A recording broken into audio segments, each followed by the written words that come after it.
Innahu min Sulaiman wa innahu bismillahirrahmanirrahim. Bismillahirrahmanirrahim. Assalamualaikum warahmatullahi wabarakatuh. Innal hamdalillah nahmaduhu wa nasta'inu wa nastaghfiruh wa na'udzu billahi min shururi anfusina wa min sayyiati a'malina. May yahdihillahu fala mudhillalah wa may yudlil fala hadiyalah. Asyhadu an la ilaha illallah wahdahu la syarikalah wa asyhadu anna Muhammadan abduhu wa rasuluhu wa la nabiyya ba'da. Usikum wa iyaya bitaqwallah faqad fazal muttaqun. Haitsu yaqulu tabarakallahu azza wa jalla ya ayyuhalladzina amanu taqullaha haqqa tuqatih wa la tamutunna illa wa antum muslimun. Shadaqallahul adzim.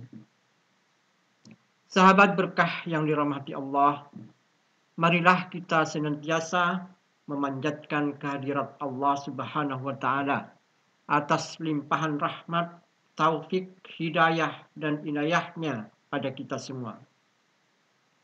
Di mana hingga kini kita masih diberikan iman, Islam dan kesehatan.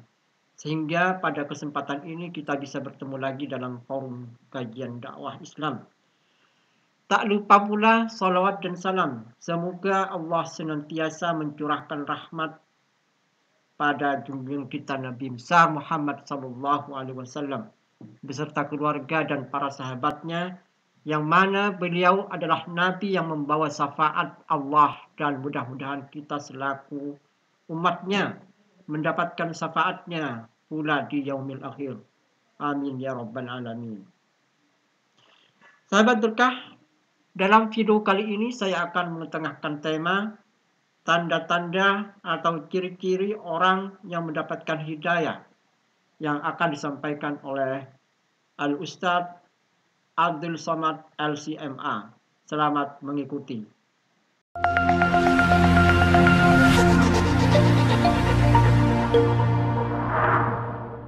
6 sifat orang yang dapat hidayah.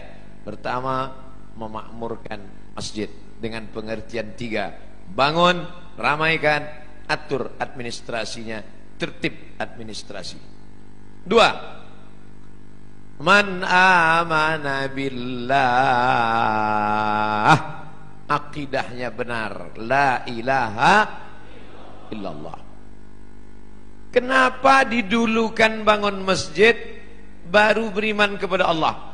Karena ternyata ada orang yang bangun masjid tapi tidak beriman kepada Allah. Ini Ustaz Somad ngawur. Mana ada orang bangun masjid tak beriman? Ada. Masjid apa? Masjid untuk kampanye. Kata pepatah Melayu, kalau tak ada berada, takkan tempua bersarang rendah. Burung tempua sarangnya di atas pokok kelapa, tapi kalau sudah padi menguning, dia akan turun ke bawah. Dan itu terjadi di zaman sekarang. Padi menguning itu berapa lama? 5 tahun sekali. Musim-musim kampanye. Orang mulai nyumbang untuk masjid, masuk ke masjid, pakai sorban, pakai peci, pakai koko, pakai sarung, tapi tak sunat. Dan banyak orang terkecoh, disangka ustadz, rupanya KW. Masjid dibangunnya. Ustadz tahu dari mana? Masuk SMA, SMS, WhatsApp, datang nanya, Ustadz, apa hukumnya si fulan bangun masjid, nyumbang untuk masjid? Saya bilang jangan ambil, karena pasti ada udang di balik pempek. Ada niat di balik itu semua. Ada tujuan terselubung, ada kepentingan. Maka jangan. Datang dia ngasih duit, ambil duitnya, jangan coblos orangnya. Setuju? Ambil duitnya, serahkan ke fakir miskin, anak yatim. Setuju? Tak sama bunyinya macam yang pertama tadi.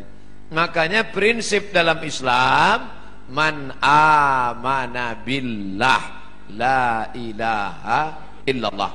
Saya yakin semua yang datang subuh ini tidak ada tujuan lain langkah kaki dari rumah, bismillahi tawakkaltu 'alallah, la haula wala quwata illa billah. Salat, usolli fardhu subhi rak'ataini adaan ma'muman lillahi ta'ala. Puasa, nawaitu shauma ghadin an ada'i fardhi syahri ramadhan hadhihi sanati lillahi ta'ala. Haji, labbaik Allahumma labbaik, labbaik la syarika laka labbaik. Ketika engkau persekutukan, kau duakan Allah dengan yang lain, hilang amalmu. La in asyrakta, kalau kau syirikkan Allah, kau duakan Allah, kau persekutukan Allah, la yahbatanna amaluka, gugur amalmu. Maka ciri orang yang mendapat hidayah yang kedua, man amana billah, jangan rusak tauhid, akidah kepada Allah. Ini kadang anak-anak lajang ini gara-gara lama dapat jodoh rusak tauhidnya. Iyyaka na'budu wa duku nasta'in. Nyembahnya tetap sama Allah, mintanya ke dukun. Kata dukun, kalau kau mau cepat dapat jodoh, ambil 7 bunga. Bunga melati, bunga mawar, bunga ros, bunga kantil, bunga tai ayam. Nanti di blender. Nah, udah di blender, kau minumlah.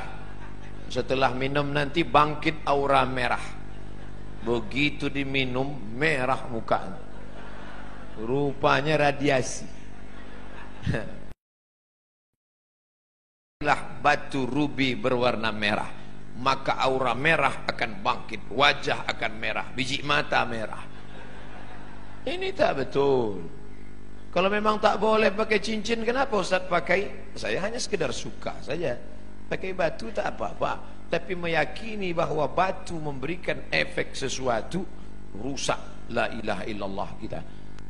Kadang orang ini suka mancing-mancing. Ustaz pakai cincin ada khasiat-khasiatnya. Ada, saya bilang. Apa khasiatnya? Kalau dipakai, duduk di rumah makan tak bayar. Hebat Pak Ustaz, duduk aja jangan makan. Masih percaya dia dengan yang begitu-begitu. La ilaha illallah. Kita dalam Islam diajarkan berani berkata la ilaha. La ilaha, tak ada lagi batu-batu. La ilaha, tak ada lagi dukun-dukun. La ilaha, tak ada lagi gelang-gelang. La ilaha, tidak ada lagi sembahan-sembahan. La ilaha illallah. Murni. Inna salati wa nusuki wa mahyaya wa mamati lillah. Jangan rusak lagi. Yang nampaknya kita tak jadi nikah. Kenapa? Persiapan pernikahan sudah siap, ternyata menurut ramalan kita tak cocok. Aku Taurus, engkau Pisces. Taurus ini kambing, Pisces ini ikan. Ikan tak cocok sama kambing. Tak jadi nikah hanya gara-gara ramalan. La ilaha illallah Muhammadur Rasulullah. Maka jangan lagi kadzdzabal munajjimun walau sadaqu. Bohong, dusta orang yang percaya kepada ramalan zodiak bintang-bintang, kalaupun betul kebetulan. Bila Anda telinganya agak ke depan, tak cocok kerja di sungai. Bila tai lalatnya di bawah dagu, cocoknya di darat. Ini bohong semua. Islam tidak pernah berkata demikian. Fa idza azamta, kalau kau sudah tekad, fatawakkal 'alallah, bertawakkallah kepada Allah. Jangan rusak akidah tauhidmu. Percaya kepada burung-burung. La tiarata, tak boleh. Dulu orang kafir musyrik, kalau dia mau bisnis, dilemparnya burung di atas pohon kayu. Lempar.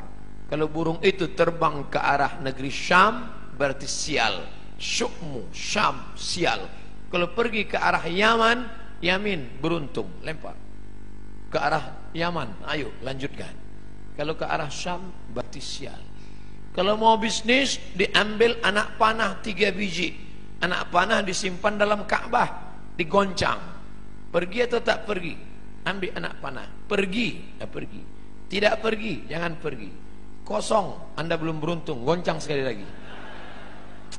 Ini dibatalkan dalam Islam.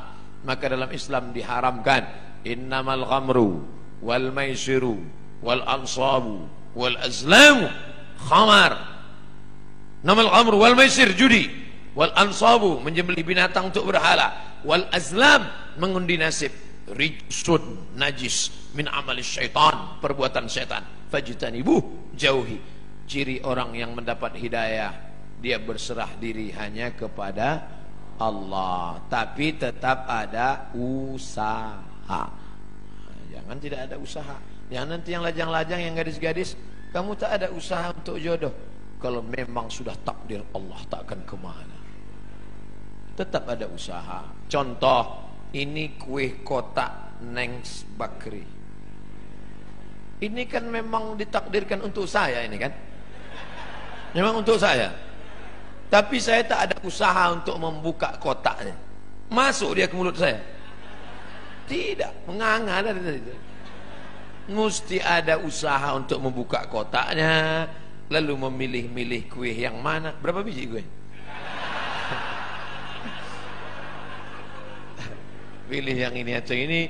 Mesti ada usaha mengambil paralotnya, lalu ditusukkan ke botol, ke gelasnya. Ada usaha. Usaha itu disebut dengan ikhtiar. Itulah ahlus sunnah wal jamaah. Kalau tidak ada usaha, hanya pasrah saja, itu namanya Jabariyah. Orang Jabariyah kata dia tak ada usaha, takdir saja. Bang, abang tak kerja. Kalau memang rezeki kita datang sendiri, adinda, tak usah kerja-kerja. Nanti kalau ada suami ibu macam itu Jabariyah. Kalau gitu ibu tak usah masak. Nanti jam-jam 9 dia lapar, nanya, mana makanan kita? Kalau sudah takdir Allah, datang sendiri dia, bang. Orang gitu mesti gitu membalasnya. Orang Jabariyah ini tak ada usaha sama sekali. Diam aja. Nanti tiba-tiba Pak Kapolsek razia. Pret, mana STNK BPKB? Saya serahkan pada Allah. Pukulkan kepalanya, Pak. Lepas. Kenapa Bapak pukul? Ini pun dari Allah juga. Orang-orang gini ini mesti gitu melawan dia. Kita betul. Allah kasih kita kudrat, Allah kasih kita iradat, Allah kasih kita sama, Allah kasih kita basar, Allah kasih kita kalam, supaya kita berusaha. Makanya doa keluar masjid, Allahumma inni as'aluka min fadlik, beri aku rezeki. Kenapa keluar masjid minta rezeki? Karena keluar masjid idza qudiyatis shalah, kalau salat sudah dilaksanakan, fantashiru fil ard, bertebaranlah di atas muka bumi, cari rezeki, wabtahu min fadlillah, cari karunia Allah. Ciri orang yang dapat hidayah yang pertama, memakmurkan masjid. Yang kedua, beriman kepada Allah. Yang ketiga, wa aqamas shalah. Salat bukan somat. Salat. Mudah-mudahan anak-anak gadis yang rajin sholat subuh ini mendapatkan suami yang rajin pula sholat subuh. Karena kalau kalian anakku yang sudah solehah, yang sudah cantik, yang sudah rajin sholat, tiba-tiba dapat laki tak sembahyang, tak satu dua curhat masuk ke HP saya. Ustadz, dulu saya sangka nikah sama dia bahagia. Ternyata Pak Ustadz, cemana rasanya bu? Macam tidur sama babi hutan. Tak sembahyang.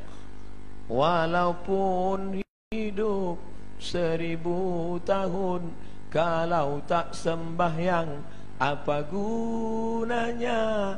Walaupun hidup 1000 tahun, kalau tak sembahyang, apa gunanya?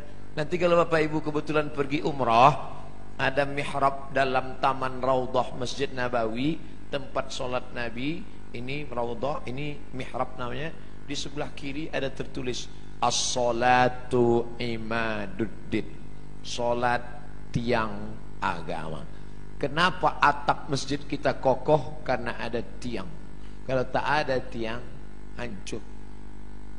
Puasa melayang, zakat terbang, haji hilang, karena tak ada tiang. tiang dari segala amal adalah solat.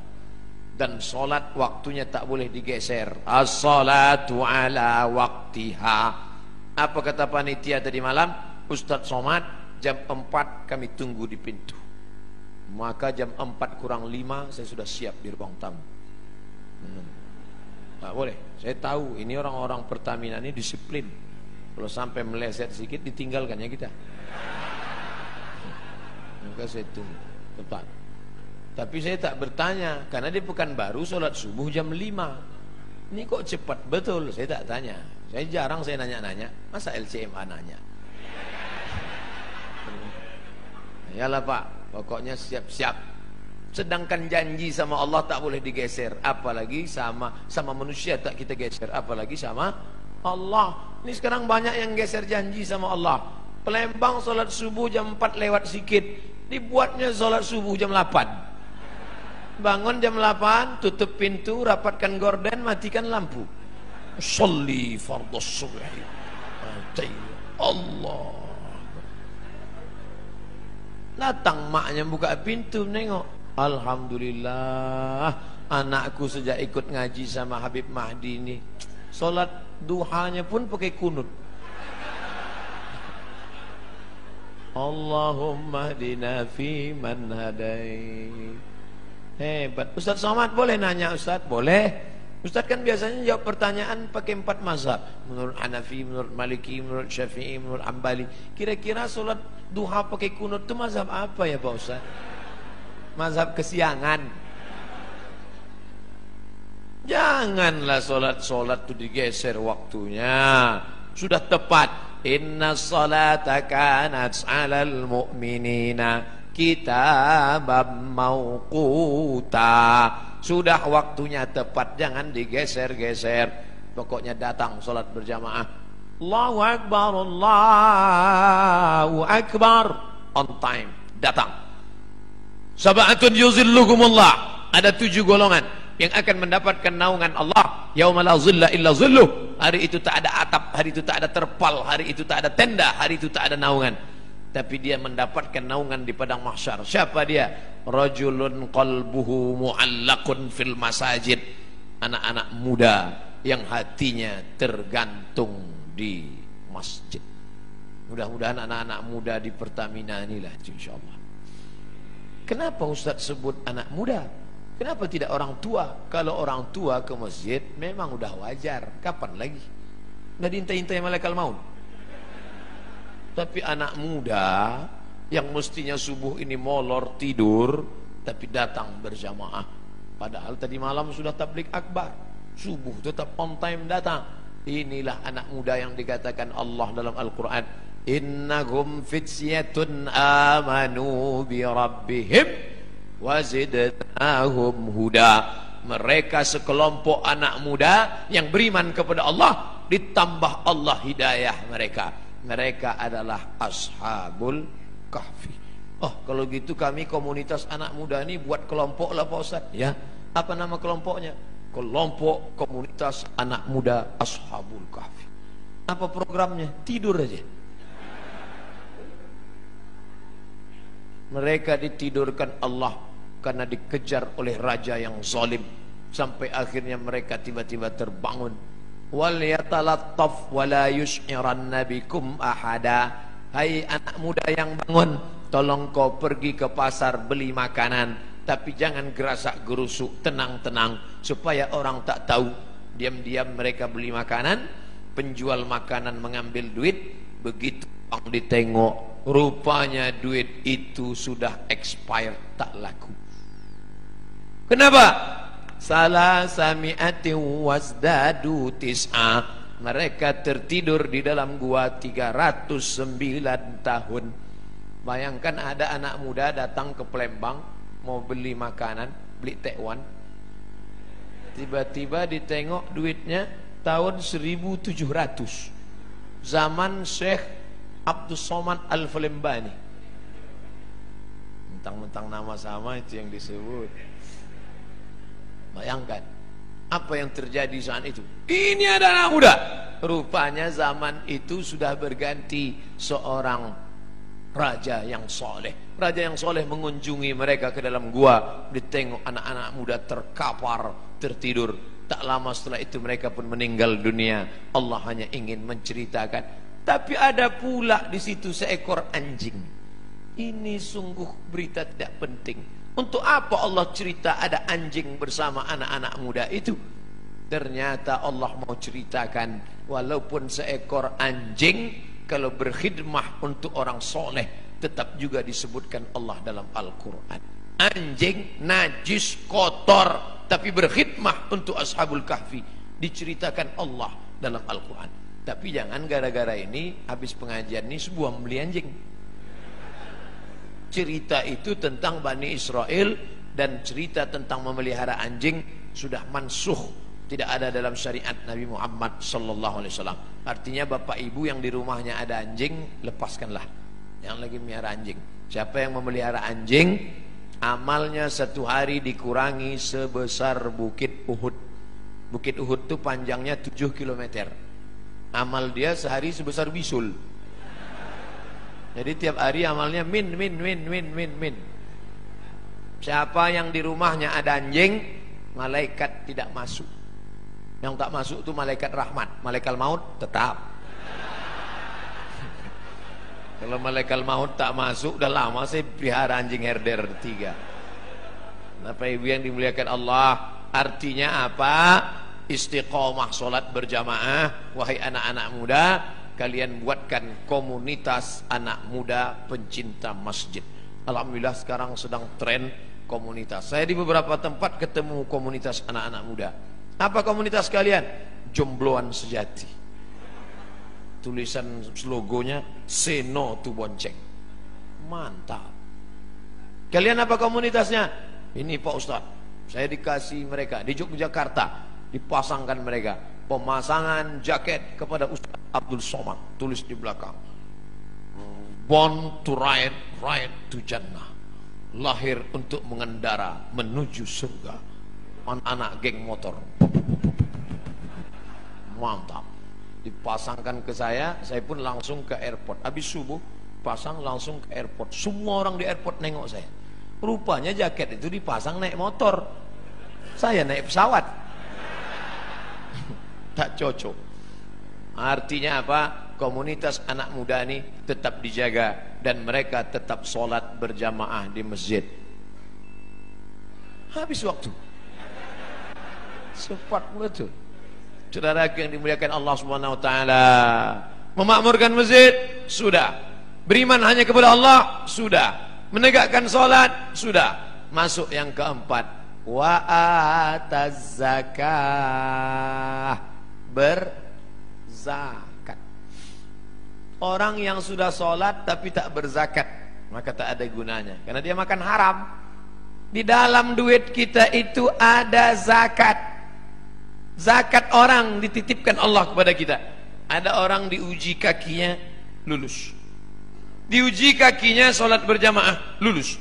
Diuji matanya sholat tahajud, lulus. Diuji kantongnya, di situ baru kelihatan.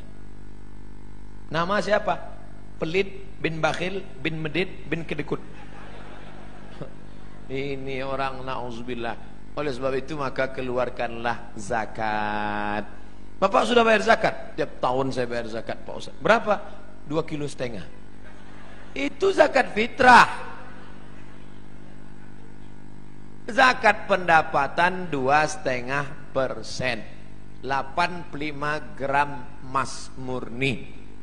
Berapa itu sekarang Pak Ustaz? 85 gram kali 500.000 1 gram, 42.500.000. Siapa yang mempunyai pendapatan 42.500.000 sudah kena zakat 2,5%. Kalau profesi kami sebagai pegawai Pertamina ini gimana Pak Ustaz? 42.500.000 setahun, bagilah 12 bulan. 12 bulannya berapa itu? 42.500.000 bagi 12, 3,6. Jadi yang berpendapatan 3,6 juta, 3.600.000 itu udah kena menurut Basnas, Amil Zakat Nasional yang sudah disepakati ijma' antara ulama-ulama Basnas se-Indonesia. 3,6. Saya tidak sebut gaji, karena ada orang gajinya 2 juta, pendapatannya 20 juta. Ada uang tunjang, uang sipak, uang sundul, uang sikut, duit-duit apa. Jadi di total semua, total. Pak Ustadz, saya sebulan dapat 5 juta. Mudah cara ngitungnya. 1.025.000. 5 juta berarti 125.000. Saya 10 juta Pak Ustadz, 250.000. Saya sebulan dapat saya 100 juta Pak Ustadz, 2,5 juta. Mudah-mudahan Bapak Ibu punya duit 100 juta. Dari bunyi aminnya banyak yang tak yakin Pak. Masalah duit ini kita tak bisa ngelihat orang, tak bisa dinilai duit dari wajah orang. Ada hitam, jelek, pesek, pendek. Tapi buka dompet 100 juta.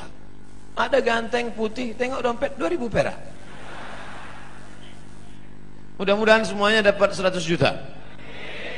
100 juta zakatnya berarti 2,5 juta. Memang kalau udah cerita zakat ini banyak lupa. Tak ingat saya Pak Ustaz. 2,5 juta. Saya tak tahu entah siapa yang punya 100 juta, entah siapa yang tidak, saya tak tahu. Dan Bapak petugas Basma, Badan Amil Zakat Pertamina, itu tidak tahu siapa yang punya duit. Tapi ada dia yang tahu. La ta'khuzuhu sinatun. Dia tak mengantuk, tak tidak tidur. Tak mau berzakat, simpan.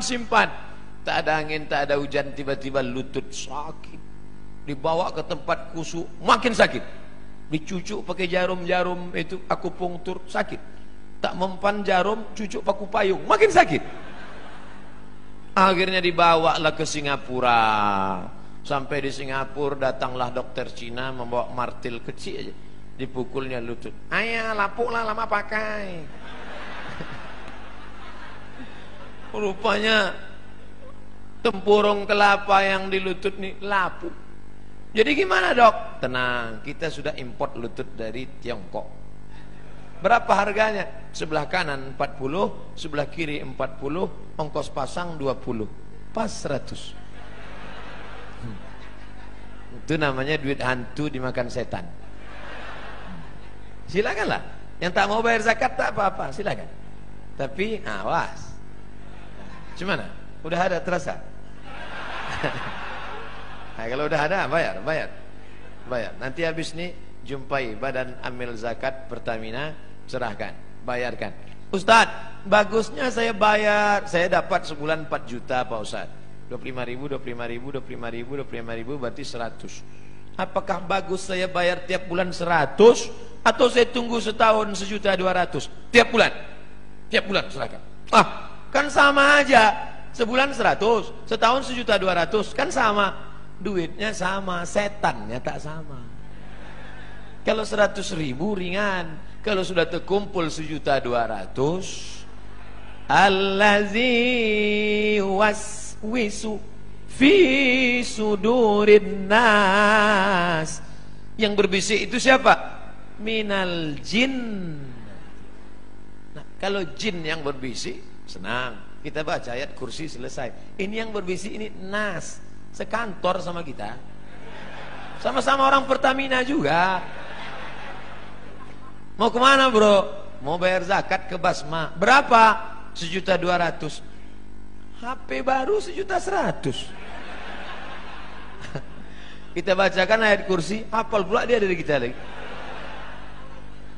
Nanti kalau ada kawan begini, bacakan juga ayat kursi. Membuskan ya Allah qayyum la ta'udhu sunat wala nawm. Oleh sebab itu bayar zakat. Yang paling tinggi zakat. Di bawah zakat infak. Di bawah infak sedekah. Apa beda infak sama sedekah Ustaz? Infak materi. Wa anfiqu min thayyibati ma kasabtum. Berikanlah hasil usahamu. Infak itu materi. Kalau sedekah non materi. Makanya dalam hadis dikatakan tabassumika fi wajhi akhika sedekah. Senyummu ke wajah saudaramu sedekah. Allah Maha Adil. Kalian yang bisa ngasih sedekah duit, sedekah. Kalian yang bisa ngasih infak duit, infak. Infak kipas angin, infak AC, infak lampu. Tapi yang tak bisa ngasih infak, sodakoh. Artinya apa? Kau yang berduit kasihlah duit. Yang tak bisa ngasih duit senyum aja. Misal jumpa orang, udahlah duit tidak, senyum tidak. Asal jumpa muka macam jeruk purut dipijak gajah. Oleh sebab itu makanya yang paling tepat untuk kotak masjid itu adalah kotak infak. Jangan buat kotak sodakoh, kotak infak biar dia ngasih duit. Kalau kotak sodakoh, itulah senyum aja deh.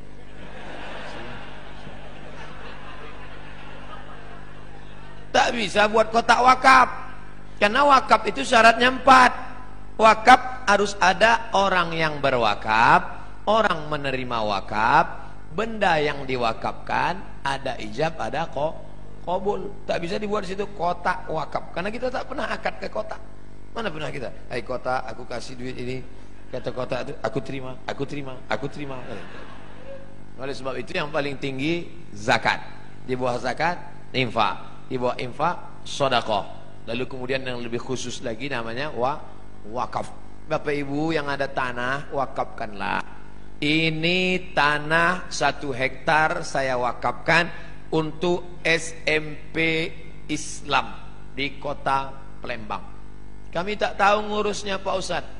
Datangi Mas Puroh, Ustadz Habib Mahdi, datangi Habib Qasim, hubungi Ustadz Solhas, hubungi Ustadz Taufik, hubungi Ustadz King, minta kepada mereka tolong kelola tanah kami.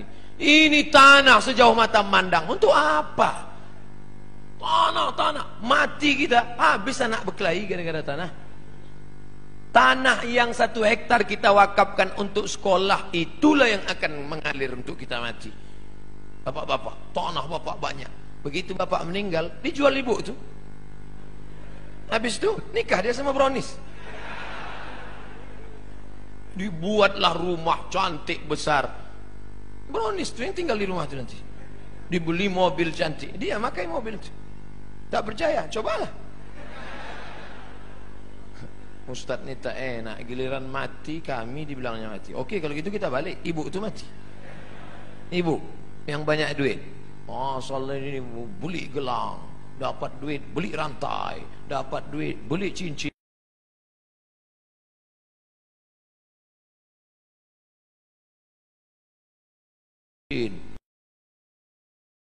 Untuk apa? Bini muda dia lah.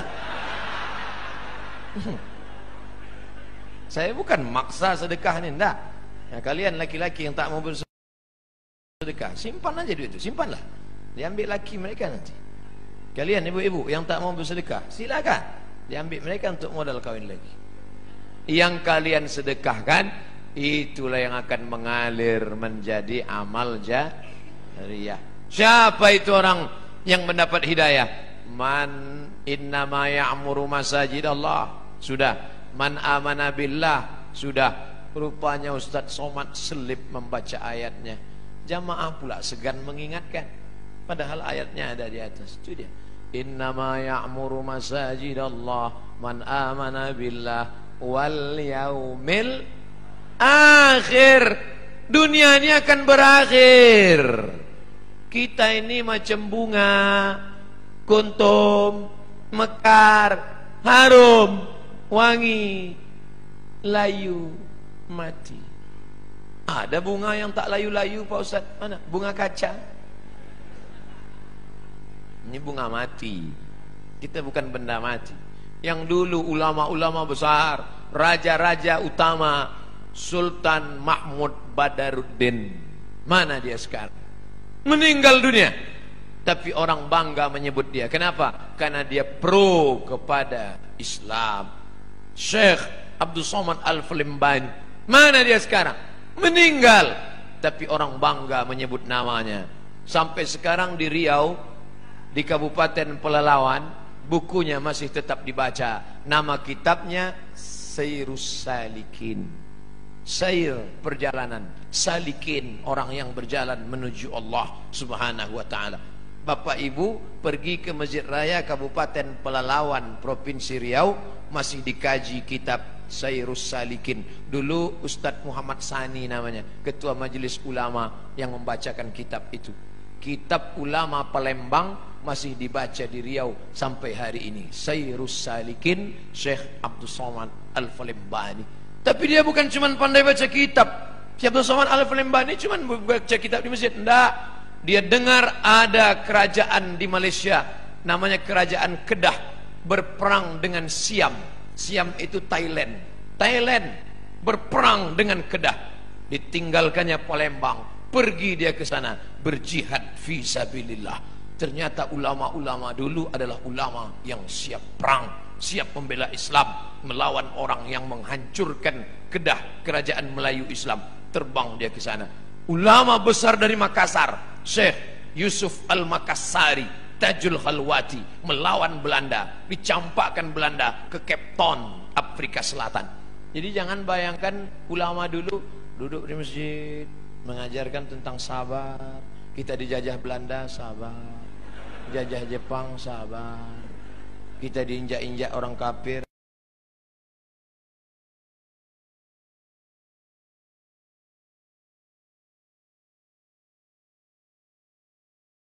Dikatakan radikal, dikatakan keras, dikatakan teroris. Ini orang tidak mengerti sejarah. Di Ponegoro, Sultan Badarudin, Mahmud Badarudin, Sultan Syarif Qasim, Sultan Nuku dari Tidore, itu dulu adalah penjahat-penjahat di mata Belanda. Siapa yang memperjuangkan Islam pasti akan punya musuh-musuh. Betul? Yang tak punya musuh adalah orang munafik yang kemana-mana merasa berteman. Jumpa Abu Lahab, teman. Wa idza khalau ila syayatinihim, kalau mereka berjumpa dengan setan-setan mereka, qalu, mereka berkata, inna ma'akum, kami dengan geng kalian setan. Kalau jumpa dengan orang beriman, kami dengan kalian. Jumpa dengan setan, kami dengan kalian. Bermuka dua, muzabzabina baina dzalik, la ilaha ula wa la ilaha ula. Tidak kemari, tidak ke sini. Ini Ustaz Somad, ini Ustaz keras. Dah, saya suara aja yang keras, hati lembut. Saudara yang dimuliakan Allah Subhanahu wa taala, siapa itu orang yang dapat hidayah? Allah memakmurkan masjid. Man amana billah, la ilaha illallah, tauhidnya bagus, wal yaumil akhir, percaya kepada dunia akan berakhir, kita akan mati, tinggal semua ini semua yang akan dibawa iman dan amal soleh. Wa aqamas shalah, rajin istiqomah salat, wa ataz zakah, membayar zakat. Yang terakhir, yang keenam, walam yakhsha illallah, takutnya sudah hilang, tak lagi ada takut dalam hatinya, karena takutnya sudah habis hanya kepada Allah.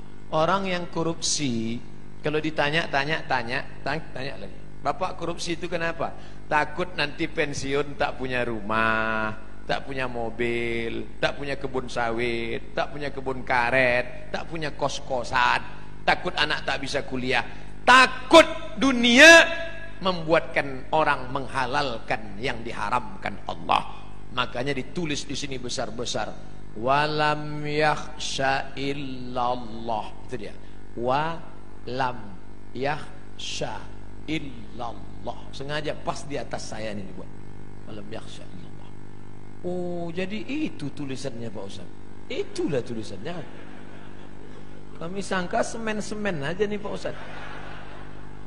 Sengaja ini kaligrafi yang dipilih supaya apa? Supaya semua orang Pertamina di sini tahu bahwa dia mengukur dirinya. Aku ini termasuk orang yang sudah dapat hidayah atau tidak. Alhamdulillah Ustaz. Setelah Ustaz jelaskan 6 sifat ini ada dalam diri kami. Alhamdulillah. Satu pun tak ada. Na'udzubillah. Baru ada 3, tambah lagi.